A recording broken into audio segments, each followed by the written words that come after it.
Hey everyone! In today's video, I'll be showing you a really fun and strong Tempest build for wall versus wall. It's capable of giving a lot of important boons like stability, might, protection, and alacrity. It also has long range CCs, super speed, and a ton of cleanses. Wow! I occasionally receive whispers from people asking about my build, so I thought I could make a video about it and hopefully help a few people. So please enjoy and let's get started.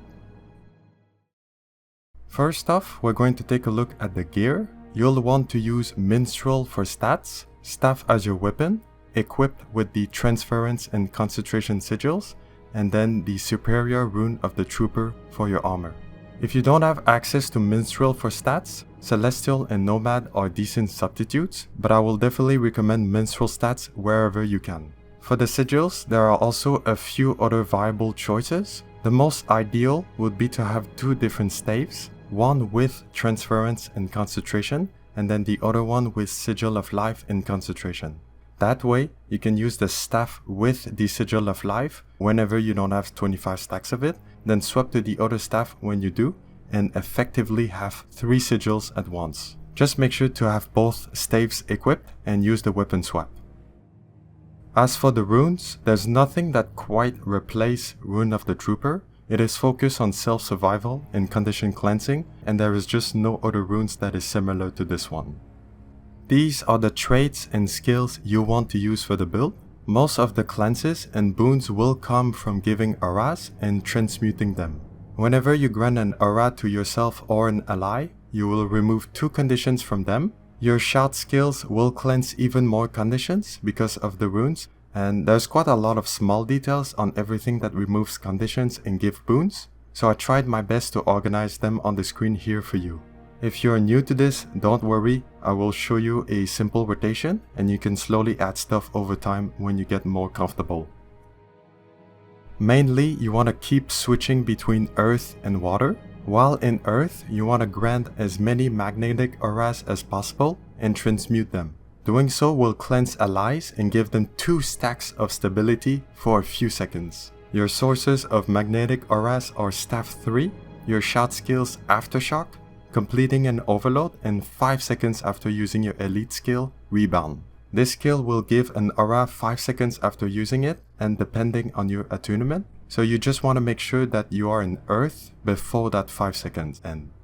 There is also a small cooldowns of 5 seconds for transmuting the magnetic aura, something to keep in mind. And Staff 4 is a really good long range CC, so just make sure to use it on the enemies whenever you can. Then, when you're done quickly using all your magnetic aura, you want to switch to water. I usually use Staff 2 and then 4 right away. 4 gives an aura to allies and leave an ice field, then 2 will blast that field to give another aura. I then use Staff 5, which is a gigantic AoE that will cleanse a ton of conditions for your group for 6 seconds. After that 6 seconds, you just want to use the water overload before going back to earth and repeating the whole process.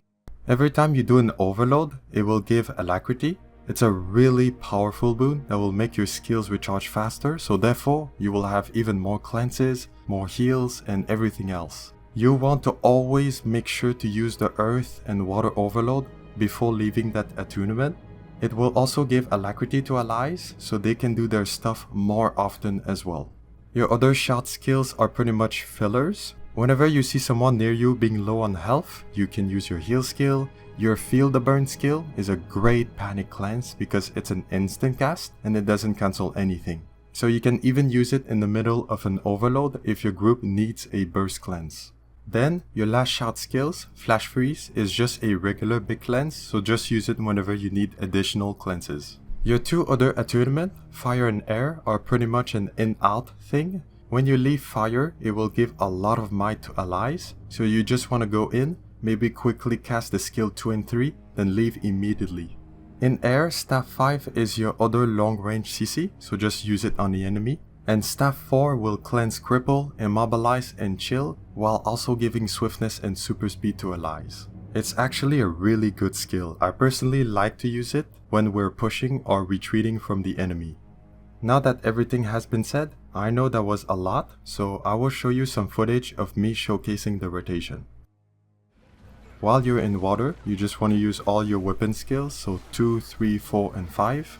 Always overload before leaving water, and then pretty much just go back to earth, stack as many magnetic auras as possible, and make sure to always transmute them whenever you grant one aura. You can only transmute the aura while you're in earth with staff 3. When you get more comfortable with this rotation, then you can add going into fire and then try to leave pretty much immediately. So just go in and out of fire as soon as you can, just to give the might to the allies. And then finally for the air attunement, the skill 2 and 3 are not really useful, so you just want to focus on the 4 and 5. So you just rapidly use staff 4 to give the swiftness a bit of super speed whenever you can, and that's it. I would recommend to never overload in fire or air, because usually your older cooldowns are up and cleansing is a bit more important for this build. You always want to keep switching between earth and water whenever you can, and when there's a bit of downtime, this is where you can swap to the fire or air attunement. And then your other shout skills, you simply use them whenever your squad needs a bit of cleanses. I would personally recommend being very generous with your cleanses. Personally, how I see it is pretty much conditions gives a negative effect for a duration of time, so it's always better to cleanse them as soon as possible to render them as ineffective as possible. I just want to show you another clip real quick because there's something else I want to mention. With this build, you are fairly tanky and conditions are not a threat to you most of the time, and you give a lot of stabilities. So what I like to do is often watch for the backline. We all know how it is in WvW, sometimes there's lag, there's just a lot of enemies, there's a lot of strips, and the backline is really getting thinner and thinner. People are getting caught and stuff. So what I often do is watch for the backline, stay with them and give them stability. In that way, your firebrand in your sub squad will probably just be in front, giving the stability in the front, and then you'll be in the back, giving stability to the backline. And a lot of your cleanses have a big radius, so they should still reach the front line. But be careful if you're in the back line, sometimes you might even get caught yourself in some stuff and you might even go down yourself. So just try to play it safe as much as you can. If you do need extra super speed or brick stun, again you can replace flash freeze or feel the burn with the Eye of the Storm shout. It's a pretty decent skill. Personally, I don't use it often because I just really don't need it.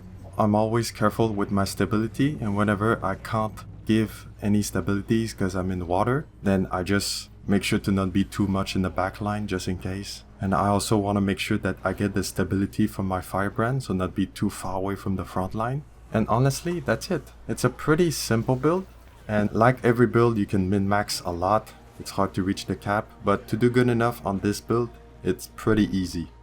I hope you guys enjoyed this video. I would definitely recommend everyone to try out this build. If it felt a bit overwhelming, you can just focus on a smaller rotation. In earth, give as many magnetic auras as possible while transmuting them every time. Then in water, pretty much use all the skills in order. Then just make sure to use the overload before leaving water in earth. Even if you just do this, you'll be doing great. Good luck out there, and I will see you guys in my next video. See ya!